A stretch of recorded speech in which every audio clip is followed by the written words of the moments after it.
Place maintenant au feuilleton de la semaine qui s'intéresse aux jeux de société. Alors faites-vous partie de ces fans de la première heure ou de ceux qui ont succombé à la folie des jeux avec le confinement?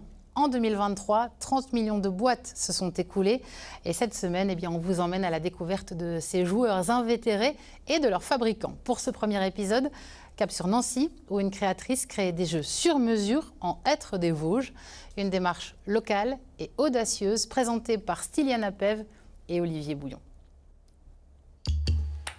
Comme ça, non, c'est pas bon. Donc, la nuit, les insectes volants s'orientent grâce. Il y a 2 bonnes réponses, la lune, au lampadaire, au ciel étoilé ou au son. La mauvaise, c'est la deuxième. Pour ces agents de la ville d'Épinal, il est temps de tester leurs connaissances sur la flore et la faune de leur commune.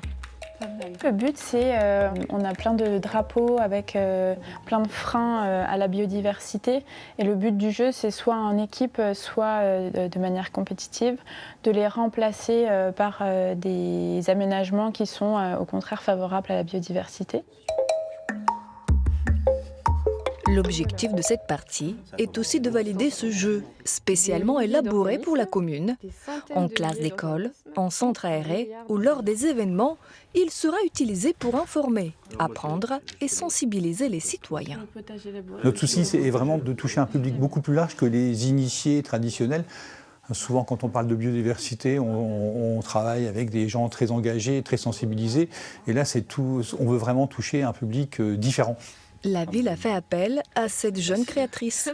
Aurélie Marzoc a travaillé durant 2 ans avec les services municipaux à partir d'études sur la biodiversité à Épinal. Un point avec plantation.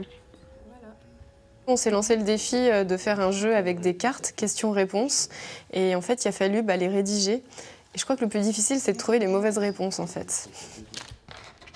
Pour la créatrice, ce n'est pas le premier jeu sur commande, ni le premier sur le vivant. Le potager, les saisons, les forêts. En 6 ans d'activité, elle a conçu 8 jeux différents autour des écosystèmes dans son atelier à Nancy. C'est un nouveau jeu qui a été édité pour le Conservatoire d'espaces naturels de Lorraine sur les espèces exotiques envahissantes. Conception, dessin, fabrication, diplômée des Beaux-Arts, Aurélie Marzoc maîtrise sa chaîne de production, des jeux en bois des Vosges qu'elle a choisi de faire éditer toute seule. J'ai eu des refus des éditeurs. Le marché d'éduquer par le jeu, c'est pas forcément le jeu de société pure, loisir, où on s'amuse, on apprend juste un moment de divertissement et de convivialité, qui est super. Mais le côté pédagogique, c'est pas un axe que les maisons d'édition veulent encore trop développer.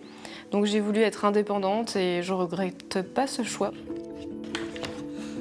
La créatrice nancéenne ne vend qu'une centaine de boîtes par an. Une production de niche qui connaît un engouement, tout comme le marché du jeu de société. En famille, avec des amis ou même avec des inconnus, 91% des Français déclarent jouer régulièrement.